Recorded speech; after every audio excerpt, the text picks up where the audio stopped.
சென்னை மாதவரத்தில் 24 வயது இளைஞர் சரமாரியாக வெட்டி படுகொலை செய்யப்பட்ட சம்பவம் அதிர்ச்சியை ஏற்படுத்தியுள்ளது. கூடுதல் விவரங்களை வழங்க இணைகிறார் எமது செய்தியாளர் வெங்கடேஷ். வணக்கம். மாதவரத்தில் எந்த பகுதியில் இந்த சம்பவமானது நடைபெற்றது? கொலை செய்யப்பட்ட நபர் யார்? அவருடைய பின்னணி என்ன? விசாரணையின் முதற்கட்ட தகவல்கள் நமக்கு சொல்வது என்ன? விரிவா பதிவு பண்ணுங்க.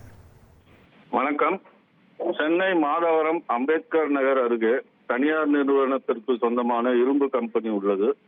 கடந்த 10 ஆண்டுகளுக்கு முன்பு இந்த கம்பெனி கடன் பிரச்சனை தொடர்பாக சீல் வைக்கப்பட்டு மூடப்பட்டுள்ளது.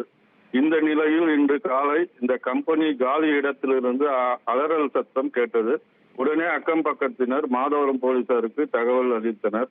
தகவலின் பேரில் சம்பவ இடத்திற்கு வந்த மாதவரம் போலீசார் பூட்டப்பட்டு இருந்த கம்பெனிக்கு பக்கத்தில் உள்ள சுவரின் ஓட்டை வழியாக உள்ளே சென்று பார்த்தபோது அங்கே பர்மா காலனியை சேர்ந்த சந்துரு என்கின்ற லோகேஸ்வரன் என்ற வாலிபர் தலை, கழுத்து, கை, முதுகு உள்ளிட்ட இடங்களில் பலத்த வெட்டு காயங்களுடன் ரத்தம் வெளியேறி பிணமாக கிடந்தார்.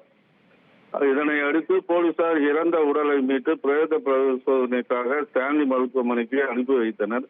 இது குறித்து உதவி ஆணையர் தலைமையில் தனிப்படை அமைத்து கொலையாளிகளை தீவிரமாக தேடி வருகின்றனர்.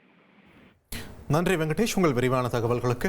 உங்கள் தந்திவன் தொலைக்காட்சியில் யார் சனிக்கிழமை தோறும் இரவு 8 மணிக்கு காணத் தவறாதீர்கள்.